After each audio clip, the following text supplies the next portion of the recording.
Hey, it's Erica.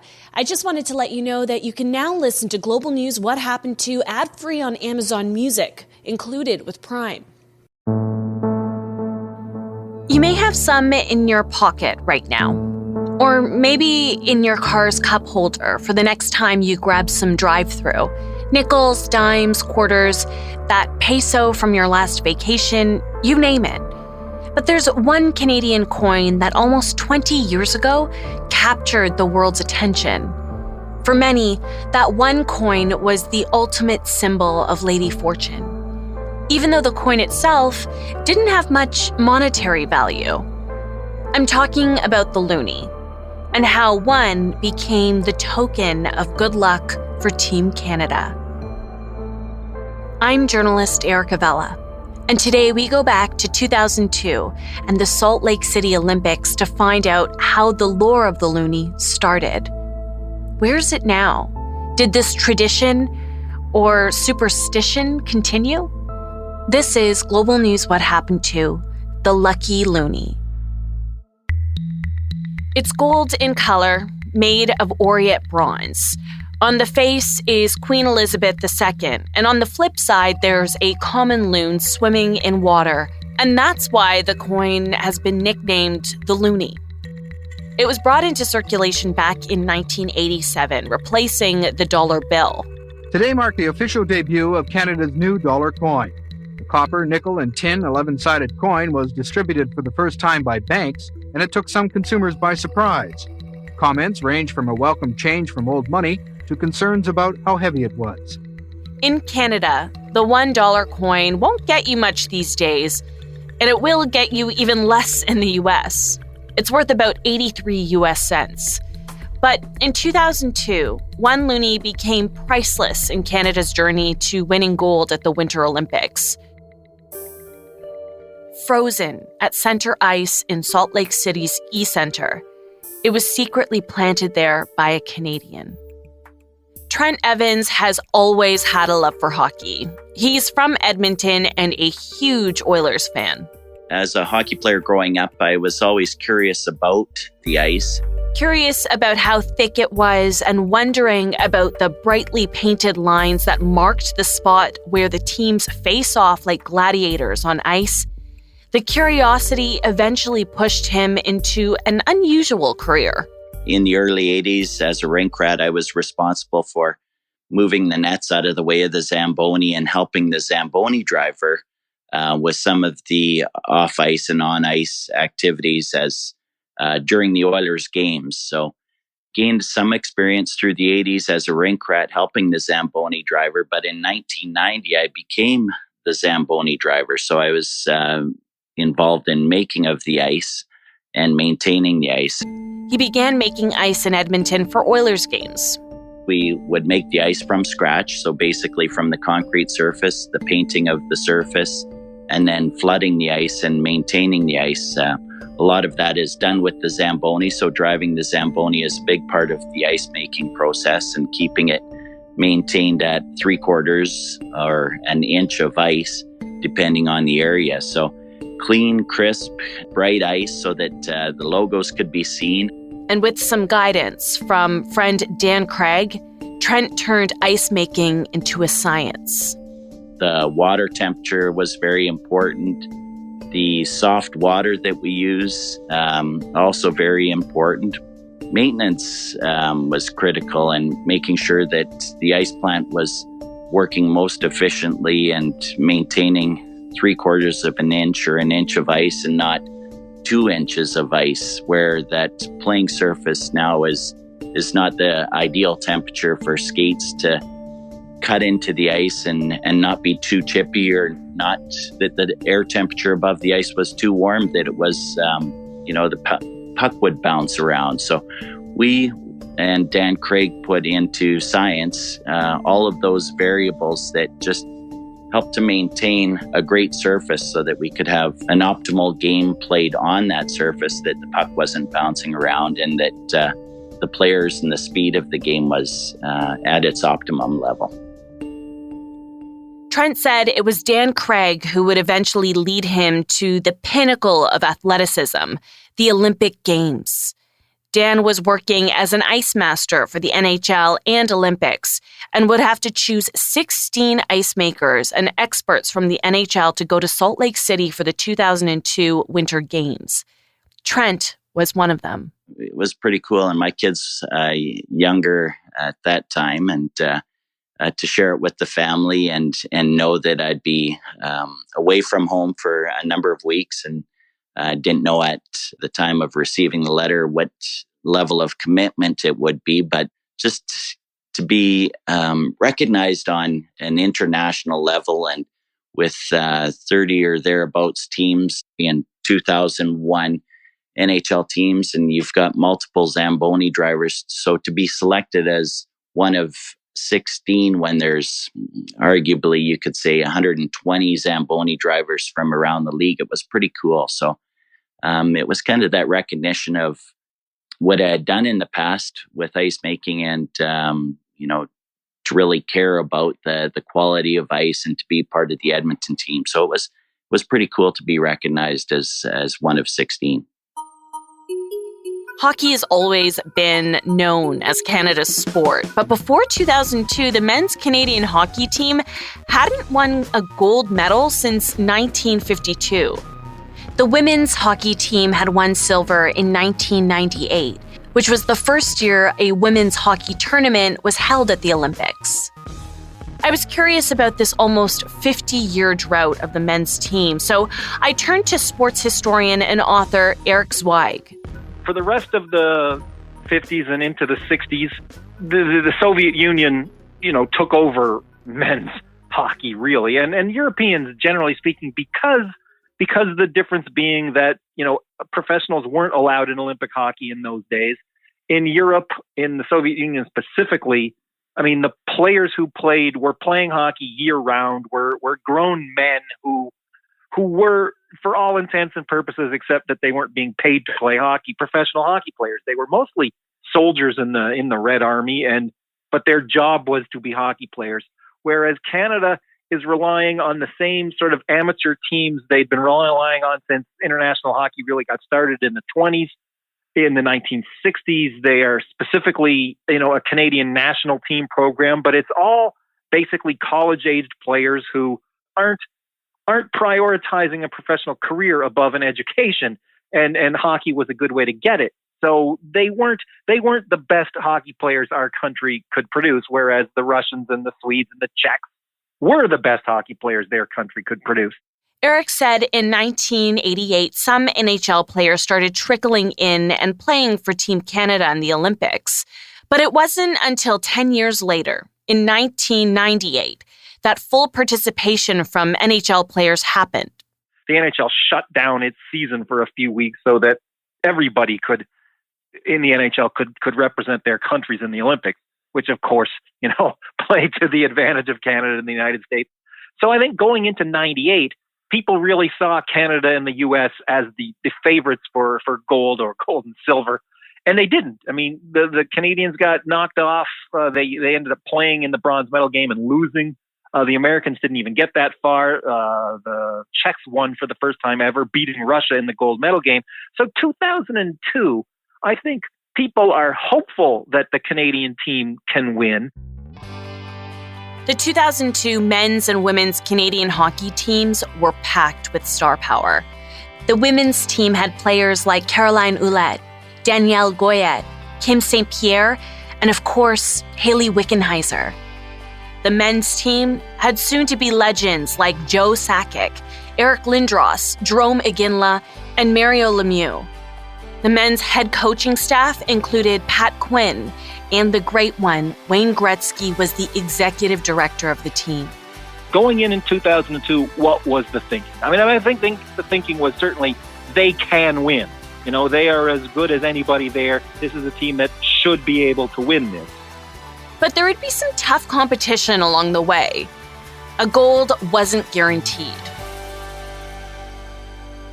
On February 3rd, with the eyes of the world watching, Trent arrived in Utah for the 19th Winter Olympic Games. Arriving in Salt Lake City, it was pretty cool, and I've never been a volunteer at an event of this magnitude. So Shortly after arriving, they took us through a protocol area where we received all our uniform, and that was really cool, and to receive the uniform, and it was everything from jacket to shirt to pants and full outfit of uniform, and just to see the level of sponsorship within that area, and call it snack food and everything that would be available to myself as a volunteer, including a volunteer MasterCard that had a per diem loaded up. So I was pretty excited to see at what level of professional welcome they had when I landed. The next day after landing, we arrived at the East Center and ready to make the ice from start to finish at the East Center. Trent said he was overcome with excitement and nerves. When he left Alberta, he was working as a supervisor for the maintenance team that cared for the ice during Oilers games, team practices, and other activities. But he hadn't driven an ice resurfacing machine in recent years. Now he would be back on the saddle, only this time driving in front of an international audience. I was a little bit nervous, I would say, about, I'm going to be driving the Zamboni again, but thinking it's like riding a bicycle, I knew I was confident, but driving on an international level and at the Olympics, different level of nerves, I would say, than driving intermissions at the Oiler games. So it was pretty cool, not knowing what I was getting into, though. When Trent got into the E-Center, work was already underway to get the arena prepped. In just a few days, there would be preliminary games taking place, and a lot had to be done. North American hockey rinks are 61 meters, or 200 feet long, and 26 meters, or 85 feet wide. But the Olympic surface is bigger. They had converted the arena to a 200 by 100 space. So it was interesting to see how that had evolved into the moving of the boards on the width, so increasing that width. So it was nice to see that was well underway, and basically the boards were ready for us to start painting and building the ice. With each Olympic game comes a new motto and new emblem. In 2002, the motto was "Light the Fire Within," and the emblem was a snowflake that was made up of 3 separate sections. A yellow top section symbolizing the Olympic flame, an orange center section symbolizing the ancient weaving styles native to Utah, and a bluish-purple bottom section, which symbolized snow-capped mountains. And the point at the center where they all meet gave the logo the appearance of a sunrise. For Trent, laying down this logo was going to be a challenge. The NHL would be used to painting our NHL home team logo at center ice, whereas at the Olympics, there's obviously the Olympic logo. So making the ice the first day and identifying with where center was and identifying with where the logo was and placement of the logo, all of those elements took a little more time than what obviously we'd be used to. Wanting everything to be perfect, he turned to his friend Dan Craig on that first day for some guidance, and his advice sparked the flames of destiny. In the NHL, we're used to the traditional 12-inch diameter blue dot. So when I asked Dan Craig what they did in the other facilities, he said to me, Trent, they just made a splotch of paint in yellow or orange about the size of a Loonie. And that really tipped off something for me. And when I say yellow or orange were both the colors in the Salt Lake logo, the crystal logo of the Olympics. So as soon as he said that, I'm thinking, I have to put a Loonie. But the nervousness of working out there with other people, I dipped my hand in my change and I found a dime. So I placed, because we needed to mark center ice. Everything basically works off of center when you're painting the ice, but placed a dime that first day. And with the placing of the dime, we had center ice marked, and we had continued to flood over top or seal that first day all of the paint markings, as well as sealing the dime into center ice. The thought of having a Loonie at center ice stayed with Trent overnight. That first night, and discussing with my roommate at the time, Duncan Murray, who was also from Edmonton and a Zamboni driver, the silver of the dime just didn't make as much sense as the gold of the Loonie. So that night and before the next morning, I had Loonie in hand, and my goal that second day of making the ice was to place, as I did, the Loonie over top of the dime. So there was a little bit of ice in between the dime, the first day of making the ice, and the Loonie, the second day of making the ice. And on that second day making the ice, we flooded over top of the surface. That ice would see the best hockey players from around the globe face off and battle for gold. And now it had a little piece of Canada in it. Trent mused about his secret for a little while and didn't know if he should share it. I did tell Dan Craig what I had done, and that I had put a Loonie, and, it was, okay, that's great that you've put a Loonie, Trent, but I think we all felt a little bit nervous about it, and that's why we told the Salt Lake Organizing Committee and this young man that Nate Anderson, that Dan Craig and I reported to, that represented the Olympics. He actually told us to take it out. Instead of taking it out, Trent had another idea. I melted the ice above the Loonie, and I put the splotch of paint over top of the Loonie. Can't remember if I used yellow or orange, but basically the color of the logo.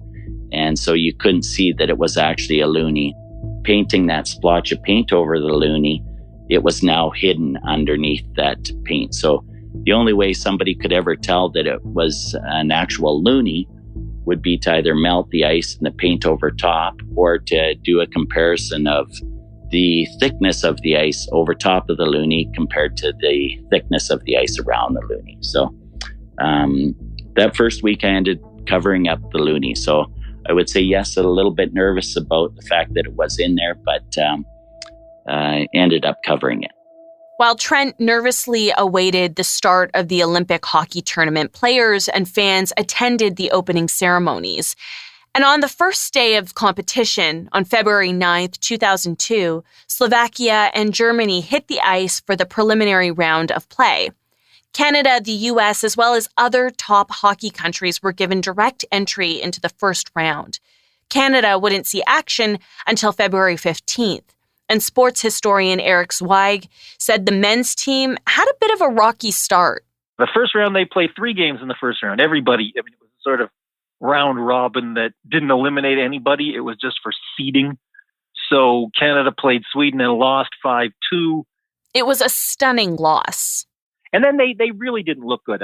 Sweden beat them pretty handily in that first game.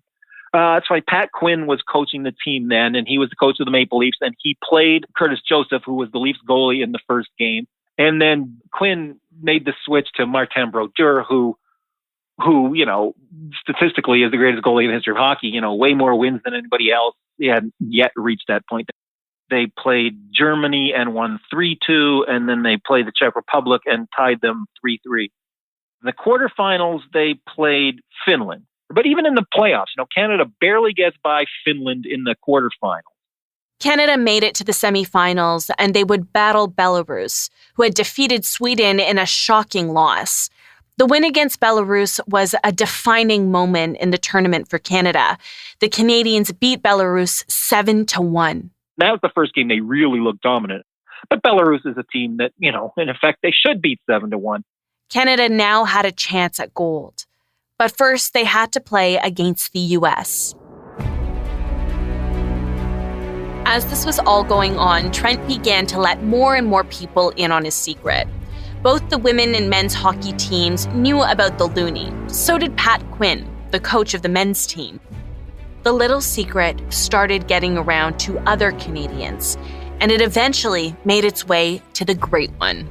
It was probably in the second week being there that I had told the Oilers staff about the Loonie, and they in turn had told Gretzky about it. So when I saw Gretzky for the first time in passing, I nonchalantly said, "Hey, I'm not sure if you've heard, but there's a Loonie in the ice, and I planted it there for you guys and for good luck in skating over a little piece of Canada."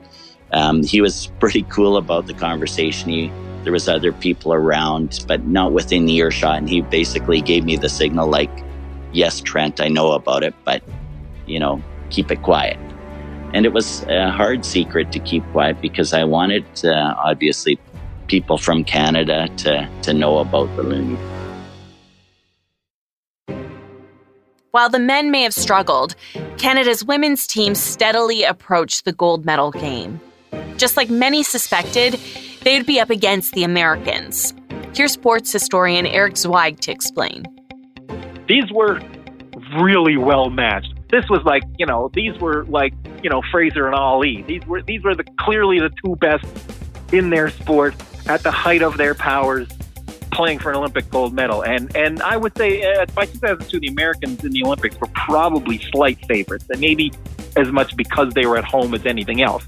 On February 21st, 2002, the two teams met over the secret Loonie at center ice in Utah. And then the gold medal game, it was tight, it was tough. It went right down to the wire. And this was one of these games where, there were a ton of penalties called against the Canadian team, but it was a tough game for Canada. Canada really felt like they were playing the Americans and the referee. With just 1 second left in the second period, Jayna Hefford scored to give Canada a 3-1 lead. But the third period was a tense one. A late U.S. goal in the third period meant the Americans were inching forward towards Olympic gold. Canadians watching were on the edge of their seat. But Team Canada managed to hold off the Americans, and in the end, the women's hockey team won gold.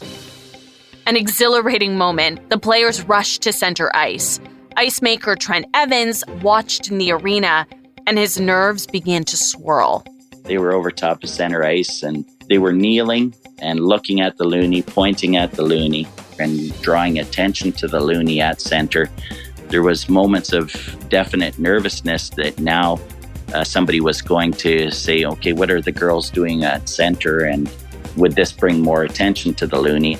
I'm talking to Andre Bryn about get the girls away from center ice. We don't need to draw the attention. At the same time, Wayne Gretzky is up in the crowd, and he's also on the phone trying to get the girls away from the center ice. The men's gold medal game was just a few days away. February 24th, 2002. Packed stands in Utah and millions around the world watching.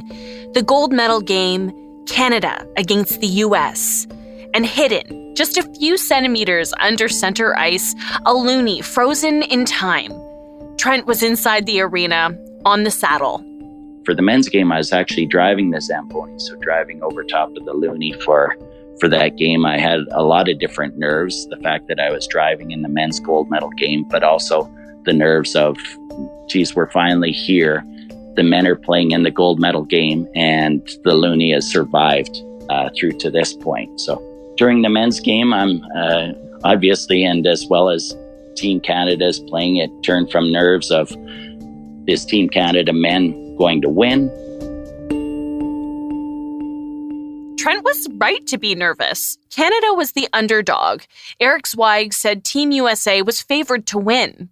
So I think, playing at home in Salt Lake City against a Canadian team that had struggled, I'm sure the Americans expected to win. I mean, I don't imagine they expected it to be a walkover, but I think they were expecting to win in front of a home crowd. And it looked good for the U.S. team at first. It was always going to be a tight game. Nobody expected either side was going to walk away with this. And when the Americans score first, midway through the first period, that's a big advantage for them. Nerves mounted for the Canadians. Could gold slip through their fingers once again? Or would the Loonie's powers pull through? Later in the period, Mario Lemieux, he basically makes a play. Chris Pronger is sort of making a return pass to him, but Lemieux sees Korea in a better position and lets the puck go right past him to Korea, and Korea scores to tie it up for us late-ish in the first period. By the end of the first, Canada scored again and had taken a 2-1 lead. But the U.S. men's team was ready to put up a fight. Going into the third period, Canada has a 3-2 lead.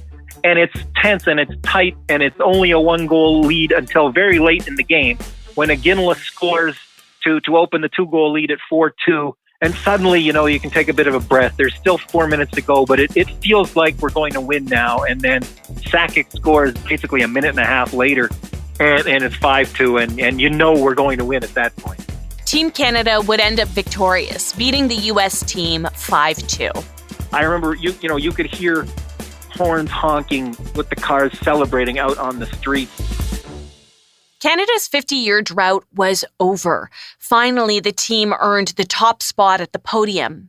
For Trent, the magic of the Loonie seemed to work, but now came the moment of truth, the big reveal. I had a hot water bottle in hand and a screwdriver, so totally prepared to take the Loonie out after the men's game.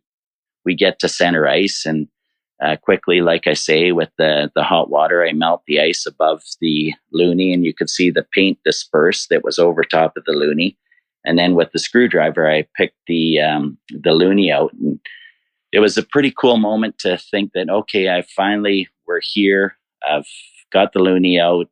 It was good luck and pretty cool to see the success. Trent took the Loonie out of the ice and handed it to the assistant executive director, Kevin Lowe. He looked at it and we took a few pictures, and then he gave it back to me and he said, "Trent, this is too good a story. You've got to give it to Gretzky yourself." He gave it back to me. "No, Trent, this is for you to give Gretzky." So he gave it back to me. And so I circled the building a couple of times, waiting for my moment for Team Canada's dressing room door to open, or that moment that I could give it to Gretzky. The moment arrived and Trent handed over the coin. That moment in the dressing room was pretty special and captured on video as I presented the Loonie to Gretzky, as Kevin Lowe had suggested I should. You can see myself just giggling and overjoyed with excitement about the presentation of the Loonie to Gretzky. It was a very cool moment. So I wondered, what happened to the Loonie once it was out of Gretzky's hands? While it usually would serve as pocket change for vending machine treats, this one seemed priceless. This is where Phil Pritchard comes in. I grew up like most Canadian kids, playing road hockey, playing ice hockey, dreaming of playing in the NHL, and actually went to school for sports administration and ended up at the Hockey Hall of Fame in 1988. So became the curator and got involved with not only local events, but national events and international events. Phil was at the 2002 Olympics collecting artifacts that would be put on display at the Hockey Hall of Fame. The night of the gold medal win, he was in Team Canada's dressing room. Basically going to player, talking to them, explaining to them what we were doing, if they could give us anything from the games that we could put on display, whether it was a player's stick or his skate, or I remember getting Mary Lemieux's skate mat, and I got Mary Lemieux's flowers that they got, because every Olympian gets flowers as well. So we have them, and we got jerseys.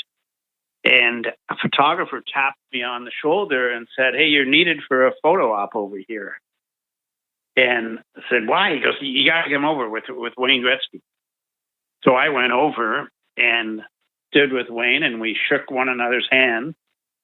And it was a photo op, and he had put something in my hand. And I didn't know what it was at the time. And then he leaned over to me and he said, "Your country's counting on you. Don't spend it on a pop machine on the way home." And then I looked in my hand and there was a Loonie there. And he started explaining the whole story. And all the photographers and the media kind of started picking up on the story at that time. And here I have this 1987 Canadian Loonie in my hand. And you hearing that they buried it in the ice, and what the ice guys did at the beginning of it. At the time, I didn't know Trent had did that. I learned afterwards about that. And so here I am in the dressing room collecting artifacts for the display at the Hockey Hall of Fame, and the best artifact I had was in the palm of my hands. Hearing the story had Phil in shock. It was just surreal, I guess, would be the best word, because here's Canada just won gold for the first time, as we said, since 1952. They're Olympic champions. They're all celebrating in the dressing room. And you start hearing this story about how the Loonie brought them luck. not only the men's game, but the women's team as well, because they had won also. They had played beforehand. I think my flight was Salt Lake City, Chicago, Toronto. And I just held it the whole time in my hand. I had this little bag. I don't want to say it was a paper bag, but it was very similar to that. And I never let it go. I think for me personally, to have this Loonie in my hand and not let it go. So I got back to Canada to the Hockey Hall of Fame, where we put it on display. But as the travels went from Salt Lake City back, you began to hear more and more of the stories and who knew and how it happened and everything. And it became kind of like a Canadian legend instantly. You can see that legend at the Hockey Hall of Fame in Toronto. The exhibit featuring the 1987 Loonie was officially unveiled this morning.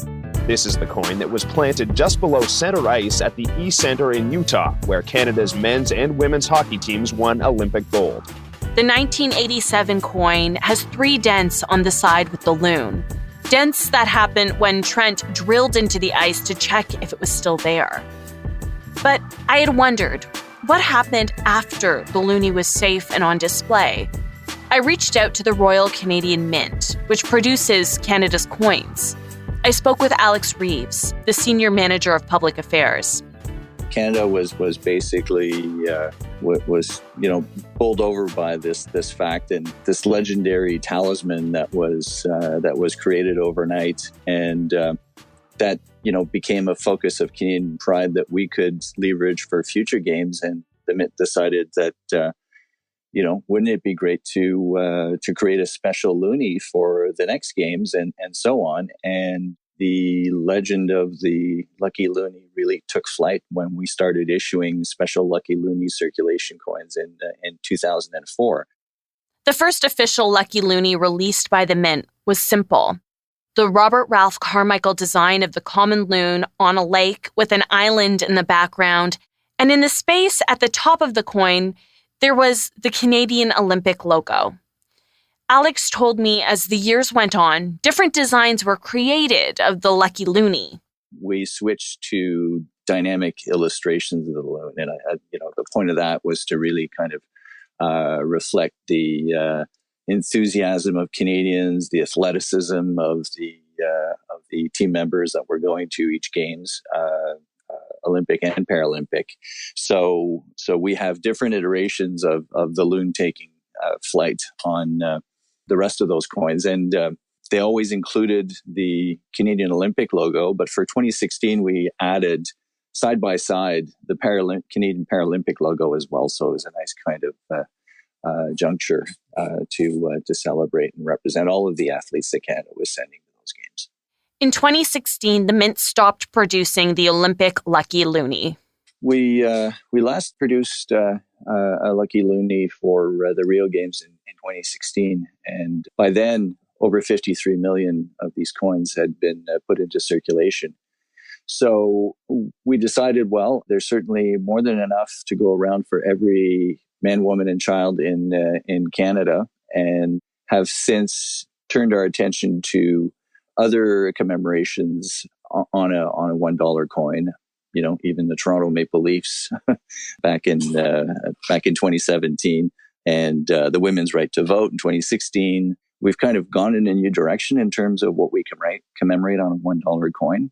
But we've really, it's a funny way of saying it, but we really papered the country with these Lucky Loonie coins since 2016.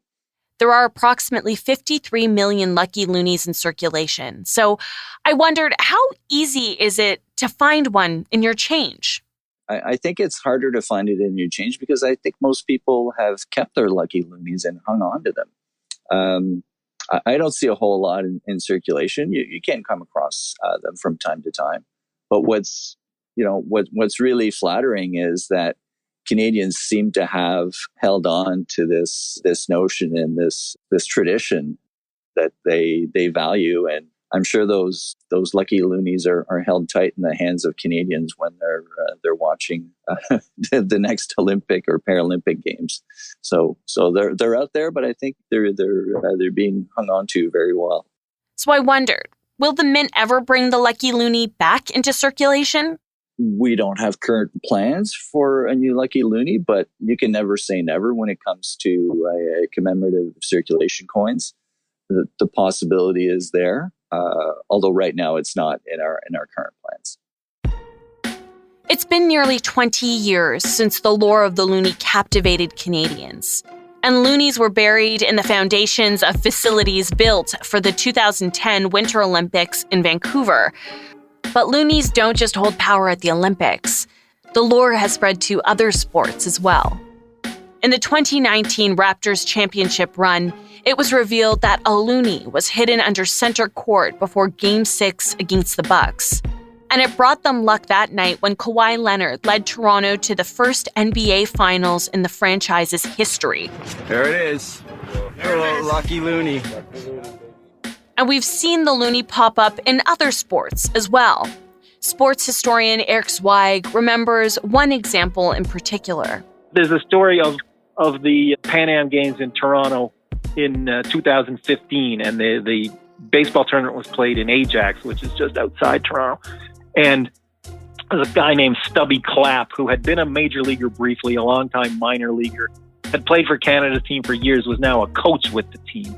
And so Canada actually beat the United States in the gold medal game in extra innings on a kind of fluke play, an error on a pickoff throw by the American pitcher that let two Canadian base runners score and win the game in extra innings. And Stubby Clapp said after the game that he had buried a loonie in the infield, and he dug it up and sort of proudly showed it off after the game. But he also admitted that he had buried loonies in the infield in tournaments around the world, and it didn't always bother to go back and get them when Canada hadn't won. But it worked out on home field in 2015. Lady Luck is fickle, and the loonie's power sometimes works, but other times it doesn't. So, do people believe the loonie in fact helped motivate both the men's and women's hockey teams to win double gold in 2002? I mean, we won 2 gold medals in hockey that we were probably underdogs. So, maybe that made the difference. I imagine it was more the ethos of Canadian hockey players. I mean, the game means more to Canada than it does to anybody else. There's no getting around that. And I'm sure, the players, dug deep and all that, all those sports cliches, but, it couldn't hurt. I mean, we won those 2 gold medals, and it's, it's a great story. I'm not going to say it didn't help. After the 2002 Winter Games, Trent Evans went back home feeling like he did his part to represent Canada. He wasn't asked back to be an icemaker at the Olympics again, though. But the memories from those games are still very much present. There was even a book written recounting the events, A Loonie for Luck by Roy McGregor. And it's a story that Trent still talks about 19 years later. It's just really cool to see what's happened around the loonie, and it's far beyond hockey, which I think as years go on, I'm looking forward to hearing other stories. The story of the loonie being placed. Here we are in 2021, and I'm still talking about the story. So, and the only reason really I'm talking about the story is because the loonie has kept showing up in specific or other areas, basketball, golf, tennis. So, very cool part of the story. It's a family story, I would say, that generations, my kids can tell their kids, and it's an incredibly proud story. It's cool to think that, if this is a legendary story, that it's part of Olympic history and part of sport and part of, every Canadian, to think that we've got our own, call it lucky charm or rabbit's foot, if you will, that it's actually part of our currency, and it's pretty cool. While the loonie that started it all is at the Hockey Hall of Fame, there's still a chance the lore of the loonie will work for you. So the next time you buy a coffee, Look at your change a little closer. If you see a loonie, you may be in luck. Thank you for listening. Global News What Happened To is written and produced by me, Erica Vela, with producer Dila Velazquez. Our audio producer is Rob Johnson. Thanks to Stephanie D'Souza for editing assistance. Also, thanks goes to Drew Hasselback, supervising national online journalist for Global News. Thanks also goes out to Eric Zweig for his contributions to this episode, as well as Alana Rizza for help chasing. Let us know what you thought of this episode, and please share it with a friend. It will help us grow the show and bring you more incredible stories. You can also help us out by giving us a 5-star review on Apple Podcasts or wherever you listen. You can reach out to me personally. We are always looking for new stories, so if there's a new story you want us to revisit, you can reach me on Twitter at ericavella or email me at erica.vella@globalnews.ca. See you next time.